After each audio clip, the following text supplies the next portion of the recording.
buat sahabat-sahabat di mana saja berada, kita ketemu lagi bersama saya di channel Anak Medan Bersuara. Bas!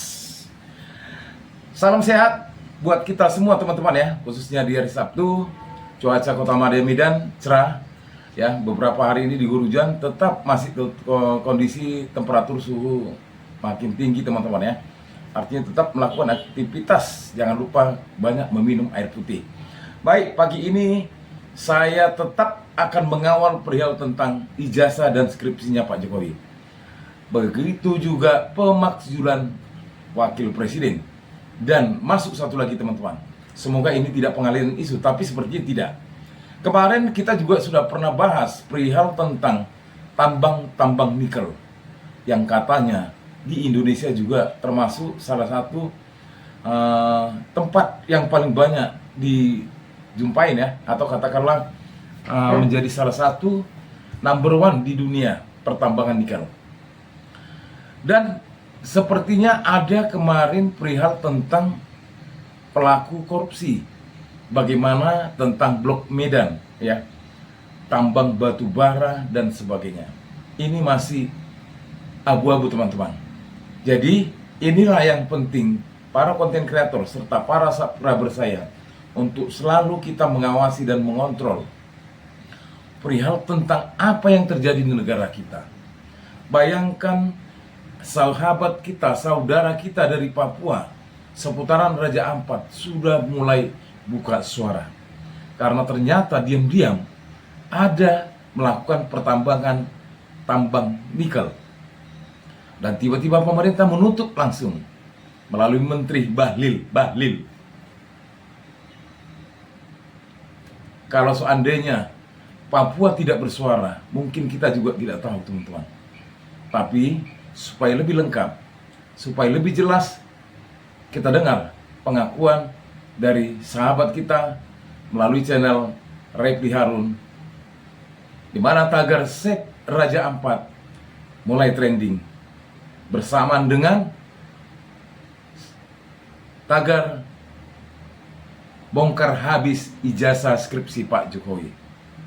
Sepertinya seimbang ini teman-teman. Kalau begitu, coba kita dengar videonya.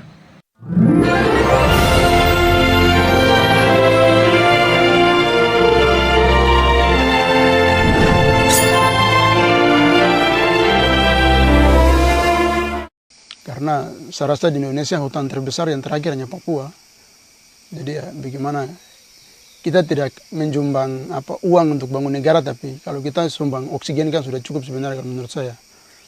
Karena oksigen itu lebih penting daripada uang. Jadi saya berharap supaya negara bisa lihat itu balik, timbal baliknya. Jangan negara memberikan dampak kelapa sawit kepada kita di sini. Karena kita sudah memberikan oksigen untuk negara makan pun dunia.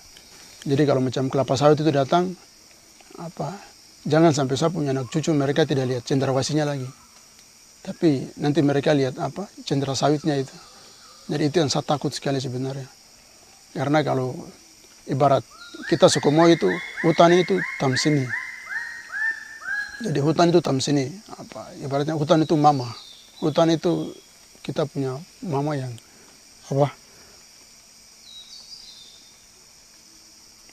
istilahnya memberikan kita makan. Jadi kalau mama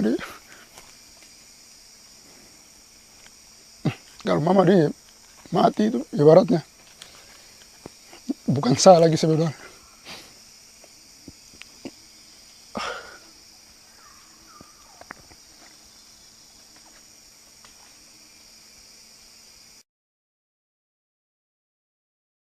Indonesia bertanggung jawab atas kerusakan lingkungan yang terjadi di Raja Ampat di Papua.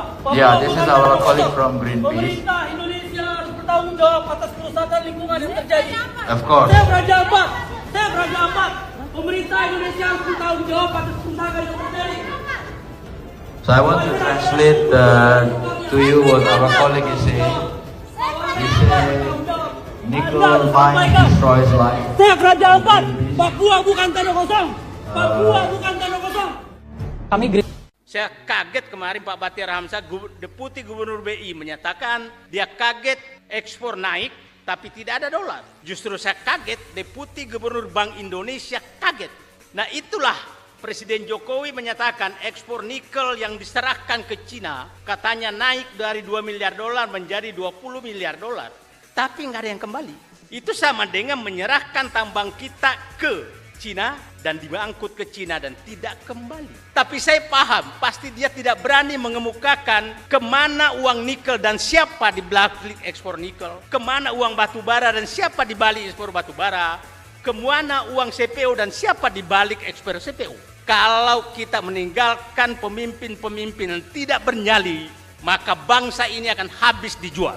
Negara ini hanya bisa diselamatkan kalau pergantian rezim dari mental kacung kepada orang-orang yang bernyali. Kita lanjut ya, tadi Said Didu sudah mengungkapkan ya, kemana tambang batu bara, kemana hasil tambang batu bara, kemana hasil uangnya tambang nikel. Dan sahabat kita dari Papua, cukuplah Papua itu penghasil oksigen yang terbesar mungkin di dunia. Sahabat-sahabat subscriber, pernah saya singgung perihal tentang proyek strategis nasional yang dicanangkan oleh Mr. Jokowi. Dan ini juga boleh dikatakan amburadul. Termasuk di daerah saya, sekilas saya ingatkan ya, di desa Ria-Ria, Humbang Hasundutan Tapanuli Utara, Kecamatan Sumatera Utara, Provinsi Sumatera Utara ya, Kecamatan Humbang Hasundutan. Itu juga terbengkalai. Apakah seperti ini yang kita harapkan? Dan ini tidak dibongkar. Kemana uang itu semua? Apakah kita cukup diam dan hanya mendengar bahwasannya belusukan-belusukan terjadi, pembagian sembako, belum lagi ijazah skripsi sampai saat ini belum selesai. Bangunlah hai sahabatku. Apakah kita diam dengan trendingnya tagar Save Raja Ampat yang dibongkar, dibombardir untuk mendapatkan nikel, batu bara, dan sebagainya. PT Freeport, tambang emas terbesar di dunia. Kita punya tambang, tapi kita tidak punya tabungan buat negara, buat bangsa, buat rakyat. Tambang bisa tambang, tapi yang mencicipi bukanlah kita. Hanya sebagian orang dan beberapa negara yang berkolaborasi.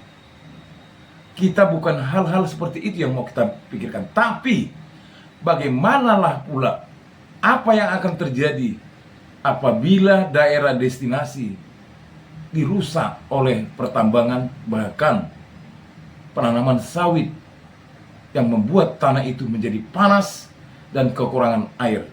Karena sifat pohon sawit selalu banyak menghisap air.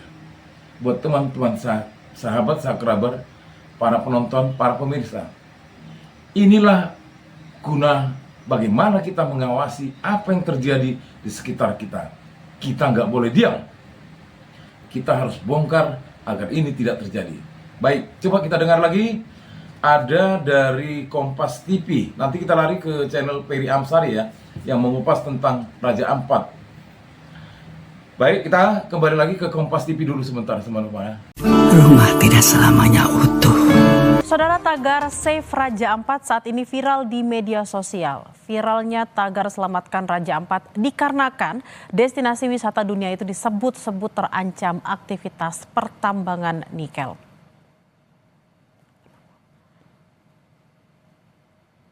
Warganet ramai-ramai mengunggah tagar Save Raja Ampat. Unggahan di media sosial dengan narasi Papua bukan tanah kosong memperlihatkan kondisi hutan di terabas hingga tampak area gundul di tengah hamparan hijau. Warganet pun menyoroti kerusakan lingkungan di Raja Ampat yang terdampak aktivitas tambang nikel. Tagar Save Raja Ampat berawal dari unggahan LSM Greenpeace di akun Instagramnya. Greenpeace menyebut hilirisasi nikel yang digadang sebagai jalan menuju energi bersih telah meninggalkan jejak kehancuran di berbagai tempat, dari Sulawesi hingga Maluku, dan kini mengancam Raja Ampat. Kehancuran yang dilakukan pertambangan nikel merusak lingkungan hanya demi kepentingan golongan, dan pemerintah harus bertanggung jawab atas kehancuran alam yang semakin hari semakin marak terjadi. Kekhawatiran ini serempak ditampakkan selebgram tanah air. Selebgram ramai-ramai mengunggah keindahan Raja Ampat dan menyebutnya sebagai rumah. Rumah bagi terumbu karang, warisan alam tak ternilai, dan kini mulai diusik proyek tambang nikel yang mengancam. Menanggapi kisru ini, Kepala Dinas Lingkungan Hidup, Kehutanan dan Pertanahan Papua Barat Daya meminta perusahaan tambang nikel di Raja Ampat yang memiliki izin untuk memperhatikan standar lingkungan berupa analisis dampak lingkungan hidup. Jika tidak memenuhi persyaratan, izin usaha bisa dicabut. Kita bisa melihat yang memiliki izin sesuai atau tidak. Kalau yang memiliki izin harus melaksanakan standar lingkungan. Itu wajib, standar lingkungan. Standar lingkungan dari mana? Itu dari AMDAL. Kita bisa melihat itu. Nah, kalau ada unsur kelalaian atau unsur kesengajaan tidak mengelola pertambangan sesuai dengan prosedur kelayakan lingkungan, maka itu ditimbang, dievaluasi, dan bisa saja izinnya dicabut. Untuk itu kami juga berharap kepada pelaku usaha tambang, khususnya untuk Gas Nikel dan KWI, untuk tolong perhatikan standar lingkungan yang sudah dipercayakan pemerintah kepada mereka melalui izin lingkungan yang tentunya didahului dengan kajian AMDAL. Kepala Dinas Lingkungan Hidup, Kehutanan dan Pertanahan Papua Barat Daya juga meminta Menteri ESDM segera mengevaluasi usaha pertambangan di Kabupaten Raja Ampat untuk memastikan pengelolaan Kabupaten Raja Ampat agar tidak terjadi kerusakan lingkungan yang menjadi kekayaan Indonesia. Sepertinya ini sudah berlangsung lama kalau menurut saya, teman-teman ya. Kenapa baru sekarang ya? Aduh. Kita harus naikkan tagar SAFE Raja Ampat demi untuk masa depan bangsa dan negara, dan demi untuk oksigen yang kita hirup. Bayangkan seandainya semua dibongkar bombardir habis hanya untuk pertambangan. Kita punya tambang loh, tapi kita kenapa ya kok sampai saat ini begini-begini saja? Singapura yang nggak ada tambangnya, malah mereka yang lebih enak. Biji besi kita kirim ke Singapura, bentuk lembaran-lembaran besi kita beli lagi. Waduh, ini sudah saya lihat sendiri ketika saya menjadi anak kapal di salah satu kapal kargo, teman-teman ya. Ketika itu mendarat di pelabuhan Singapura ya. Pada saat itu banyak yang parkir di pantai-pantai Singapura. Sementara Indonesia jauh lebih luas daripada Singapura. Tapi mereka memang betul-betul intelektual, rapi, dan penurut. Tidak sembarangan merokok. Apabila ketahuan, langsung datang polis dan memberikan sanksi kepada kita. Kita, fotokopi aja asli, identik. Apalagi seperti itu. Jadi buat teman-teman, para subscriber, inilah yang paling penting kita awasi. Sampai di mana kinerja pemerintah dalam hal pertambangan. Kita punya banyak tambang, tapi kita tidak punya banyak tabungan. Jeblok, alias kemana uangnya semua? Seperti kata Said Didu. Padahal kita punya tambang. Kejagung kalau bisa bekerja. Bongkar habis Blok Medan, jangan dibiarkan. Bongkar habis judi online. Seakan-akan semua ini terbungkus rapi oleh kekuatan kekuasaan. Pak Prabowo, ayo tunjukkan dong taringmu. Tunjukkan dong macan Asia. Agar memang semua para koruptor, para pelaku pertambangan yang ilegal habiskan. Dan bila perlu, daerah-daerah khusus tak perlu lagi ditambang. Karena sudah banyak tambang kita, tapi tabungan masyarakat tidak ada. Baik teman-teman, kali ini kita bahas bersama Ferry Amsari ya, perihal tentang Raja Ampat dirusak. Supaya kita lebih lengkap dan lebih jelas. Kita sudah tahu kan siapa Ferry Amsari. Sebentar, sahabat-sahabatku. Assalamualaikum warahmatullahi wabarakatuh. Ketemu lagi di channel ini. Kali ini agak sangat menyebalkan ya. Karena Raja Ampat saya belum pernah ke sana dan sangat pingin dari dulu ke sana. Sekarang hendak dirusak dengan aktivitas pertambangan di pulau-pulau kecil sekitarnya. terutama di Pulau Gak ya. Dan luar biasanya menteri yang katakanlah orang Papua, Bahlil, mengatakan itu izin usaha pertambangannya, pertambangan nikel, tentu saja sangat berbahaya, tidak saat dia jadi menteri. Saya akan ulas itu. Jadi dia mau melarikan dari tanggung jawab, ya, kurang lebih begitu. Kenapa disebut lari dari tanggung jawab? Kalau disimak ketentuan Undang-Undang Nomor 1 Tahun 2014 tentang pengelolaan wilayah pesisir dan pulau-pulau kecil, sesungguhnya Pak Menteri tidak bisa menghindar dari dua hal. Pertama, kalau ternyata ketentuan undang-undang melarang untuk dilakukan pertambangan, maka sesungguhnya ada tanggung jawab negara untuk menghentikan aktivitas pertambangan itu.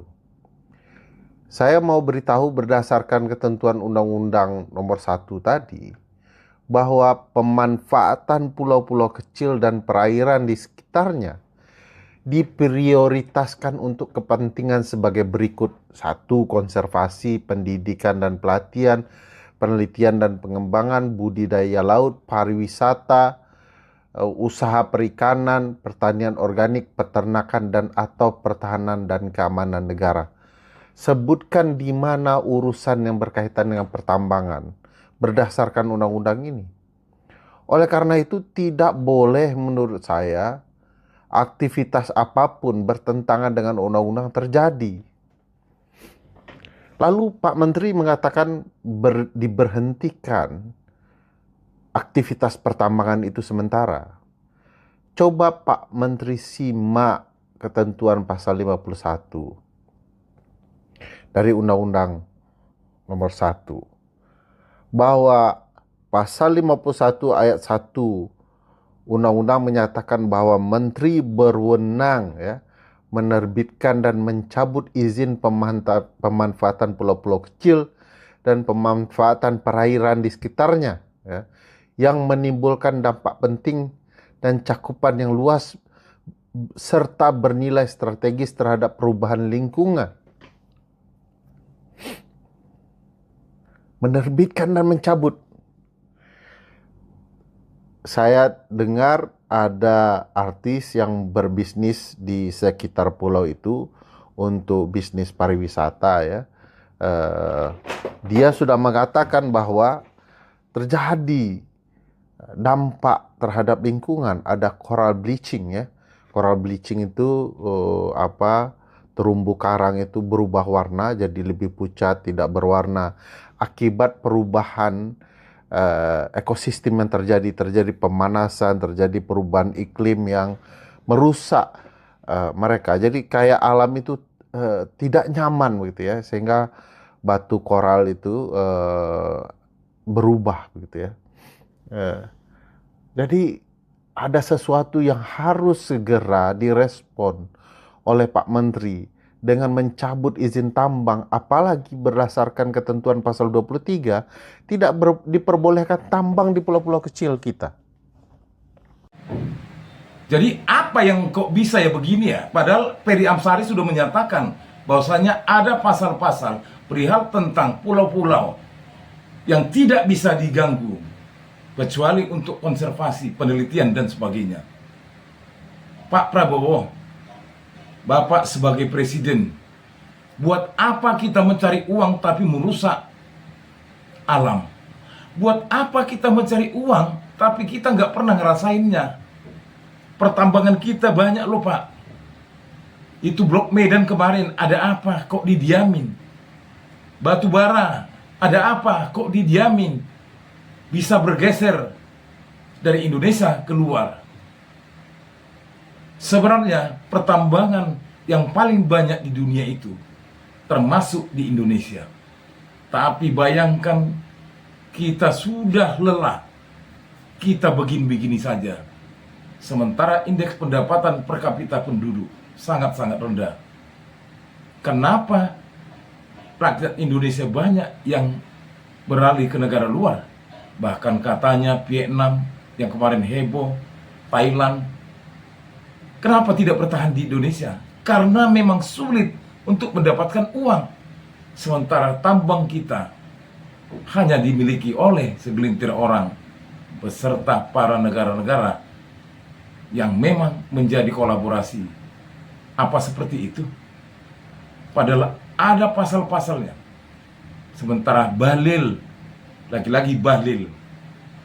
Bahlil. Apa seperti yang kau buat itu, Bahlil? Kau berikan lempengan emas kepada Pak Prabowo, nggak diterima, ditolak. Aduh. Jadi buat teman-teman para subscriber, ini bukan pengalian isu, tapi kita harus fokus ijazah skripsi, pemakzulan wakil presiden, bahkan Save Raja Ampat, serta membongkar kemarin perihal tentang proyek strategis nasional. Kita lanjut ya, supaya kita lebih mengerti ya perihal tentang pasal-pasal dan apa yang dikatakan Ferry Amsari menjadi sesuatu edukasi buat kita. Sebentar teman-teman. Kenapa kemudian harus dihentikan sementara? Saya tidak merasa langsung eksekusi karena perlu melihat langsung ya. Menteri melihat langsung, anak buahnya sebanyak apa begitu ya, yang bisa mengkonfirmasi telah terjadi aktivitas tambang yang terlarang menurut ketentuan Undang-Undang Nomor 1 Tahun 2014 tentang pengelolaan wilayah pesisir dan pulau-pulau kecil. Jadi menurut saya tidak ada alasan lagi, tidak lagi dibangun argumentasi bahwa dihentikan sementara, saya harus lihat langsung. Pak, undang-undang bilang dilarang di pulau-pulau kecil pertambangan. Jadi kalau dihentikan langsung berarti Bapak mau melihat apakah pulau itu memberikan dampak kerusakan terhadap terumbu karang dan wilayah-wilayah pulau kecil dan pesisir yang ada di sekitar pulau. Lah, undang-undang sudah larang. Bahkan Pak Menteri, Pak Bahlil mengatakan letak kepulauan ini jauh sekitar 30 hingga 40 meter dari wilayah konservasi yang sangat ternama di Raja Ampat. Saya kok mikir ya, kok menteri sibuk membangun alasan 30 kilometer mah dekat Pak. Dampaknya pasti akan ke sana begitu. Dampaknya itu akan berlahan-lahan mengganggu ekosistem yang ada. Jadi aneh begitu ya. Perlu diketahui Pulau Gak itu besarannya sekitar 6.000 hektar ya. Kecil sekali. Kalau dalam ketentuan undang-undang, pulau kecil itu adalah wilayah yang kecil atau sama dengan 2.000 km persegi. Jadi 6.000-an itu kayaknya sekitar 60 km persegi. Jadi sudah pasti termasuk pulau-pulau kecil. Sehingga berdasarkan ketentuan Undang-Undang 1 tahun 2014 tadi, maka tidak boleh dilakukan aktivitas pertambangan. Ini bagi saya tidak masuk akal, kemudian respon yang sangat lambat. Kalau kita mau bicara ketentuan Undang-Undang Dasar ya, ini ruang studi saya. Ketentuan pasal 33 ayat 4 sudah eksplisit mengatakan bahwa perekonomian nasional diselenggarakan berdasar atas demokrasi ekonomi dengan prinsip kebersamaan, efisiensi berkeadilan, berkelanjutan, berwawasan lingkungan. Ini tidak berwawasan lingkungan. Hanya untuk kepentingan tambang, ya, kepentingan produksi nikel untuk memuaskan bisnis kendaraan listrik, handphone dan segala macam yang menurut saya harusnya ya, bukan mengabaikan wawasan lingkungan. Seindah itu Raja Empat, lalu hanya dikorbankan sementara keinginan untuk melestarikan lingkungan tidak dilakukan. Jadi bagi saya ini menyebalkan ya. Ada orang-orang seperti ini di pemerintahan dan presiden harusnya segera menghentikan orang-orang seperti ini dalam pengelolaan negara. Kecuali presiden akan dianggap sebagai bagian dari upaya pengerusakan lingkungan hidup itu. Perlu diingat ketentuan pasal 28H eksplisit mengatakan bahwa ini adalah hak setiap orang untuk kemudian mendapatkan lingkungan hidup yang sehat, gitu ya. Jadi aneh kalau kemudian kita punya wawasan tidak memperhatikan dampak lingkungan hidupnya bagi penghidupan, bagi manusia di sekitarnya, bagi alam, begitu ya. Jadi apakah kemudian kepentingan nikel, kepentingan bisnis orang-orang kaya di Jakarta, kemudian harus mengabaikan lingkungan hidup yang begitu indah, gitu ya. Jadi aneh juga kalau kita lihat kemudian gagasan-gagasan yang sedang mereka lakukan. Di harapannya Pak Menteri harus segera secepat mungkin mencabut izin pertambangan yang ada sebagaimana ketentuan pasal 51 ayat 1 Undang-Undang 1 tahun 2014 tentang pengelolaan wilayah pesisir dan pulau-pulau kecil. Jadi bagi saya tidak ada alasan lagi Pak Menteri harus bertindak, Pak Presiden juga harus tegas terhadap menteri-menterinya melanggar undang-undang, mengabaikan nilai-nilai, ya harus disikapi begitu ya. Jadi Pak Menteri tidak boleh membangun alasan bahwa izin ini bukan diterbitkan di eranya. Karena tanggung jawabnya bukan soal penerbitan izin, tanggung jawabnya adalah mencabut izin. Jadi apapun argumentasi ini dibangun atau iupnya dilakukan sebelumnya, itu harus dianggap hanya argumentasi untuk menghindar dari tanggung jawab. Tanggung jawab Pak Menteri sekarang adalah mencabut izin itu. Nah, pendapat teman-teman setelah kita melihat, mendengar, ya, ketika apa yang disampaikan oleh Pak Peri Amsari beserta dengan pasal-pasal yang mengikat perihal tentang pertambangan dan pulau-pulau kecil. Teman-teman, sahabat-sahabat, saya mau tanya teman-teman, kita memang punya tambang banyak, tapi apakah tabungan kita ada? Seperti apa kata sahabat kita ya di Papua? Mana lebih penting, uang daripada oksigen? Jangan rusak daerah-daerah khusus, daerah pariwisata, daerah-daerah yang memang keaslian alamnya kita jaga. Jangan sampai temperatur naik. Bahkan pengalian-pengalian warna air berubah total oleh karena kegiatan pertambangan. Pak Menteri, baiknya kau dengar apa yang dikatakan oleh Peri Amsari. Bukan menghentikan, mencabut langsung. Tidak diperbolehkan melakukan pertambangan di pulau-pulau kecil, kecuali untuk konservasi dan penelitian. Pak Prabowo yang terhormat, Pak Prabowo yang kami hormati dan kami cintai, jangan kiranya Bapak hanya tegas di atas podium, tapi tidak tegas terhadap menterinya. Lakukan reshuffle menteri Pak, kalau memang tidak menguntungkan dan tidak punya arti buat bangsa dan negara. Untuk apa kita lakukan pertambangan kalau korupsi toh juga ada? Untuk apa kita lakukan pertambangan kalau Blok Medan sampai saat ini belum selesai? Hai kalian para pendukungnya Pak Jokowi, ayo bangun, bangkitlah kita bersama.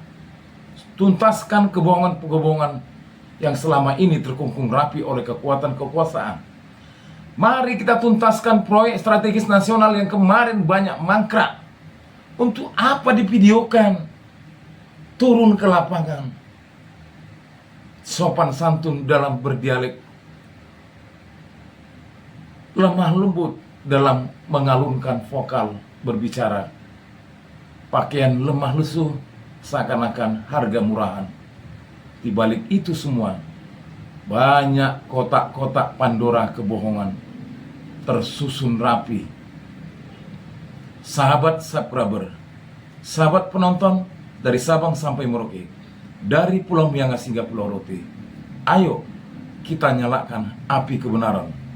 Api kebenaran adalah api yang memang membakar habis para pelaku pembohong, korupsi, mafia migas, mafia tanah, dan sebagainya. Biarlah Save Raja Ampat ini menjadi trending buat kita, bukan untuk pengalian isu, tapi untuk membongkar siapa pemain utamanya. Karena ini sudah berlangsung lama. Bayangkan ketika dilakukan penelitian buat keluarga-keluarganya, begitu banyak perusahaannya, dari penjual pisang, penjual lapet, martabak, menjadi banyak perusahaan. Apa seperti itu? Kalau bisa, perusahaan rakyat yang banyak melalui koperasi. Baiklah sahabat-sahabat, di akhir penghujung konten ini, saya lebih berapi-api karena ini menyangkut lingkungan hidup. Semoga apa yang saya berikan, pemaparan tentang apa yang saya ketemukan melalui channel-channel para sahabat-sahabat kita, yang saya combine, saya remix menjadi satu. Biarlah ini menjadi suatu api-api kebenaran, agar kiranya api ini disebarkan, di-share buat teman-teman kita, agar sama-sama kita mengawasi jalannya pemerintahan. Save Raja Ampat, salam perjuangan, hidup rakyat Indonesia, merdeka, merdeka, merdeka.